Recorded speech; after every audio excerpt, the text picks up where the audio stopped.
Yun mga boss, kilala nyo ba ang taong to? The best president of the Philippines. Yan lang naman mga boss, kilala siya as Tatay Digong, the 16th president of the Philippines. Ating pangalanan mga boss, kung sino pang naunang president sa kanya. Umpisan lang natin dito kay dating President Ferdinand Marcos Sr. Yan mga boss. Katapos noon ay si Cory Aquino, Fidel Ramos, Joseph Estrada, Gloria Macapagal Arroyo, Noynoy Aquino, and Tatay Digong, mga boss. Bago si PBBM na ngayon, mga boss. The 16th President of the Philippines.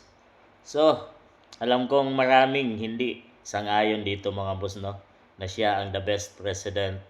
Pero marami din na tao na mga Pilipino ang naniniwala na 6 years na nagawa niya sa ating bansang Pilipinas, mga boss. Marami siyang binago, marami siyang proyekto sa kanyang administration. Maraming takot na mga drug addict dahil sa war on drugs na ginawa niya. At corruption, nilabanan din niya yan mga boss. Kung hindi lang nag-pandemic noon, talagang marami pa siyang nagagawa na kagandahan sa ating bansang Pilipinas. Sinong naniniwala mga boss na siya ang the best president of the Philippines?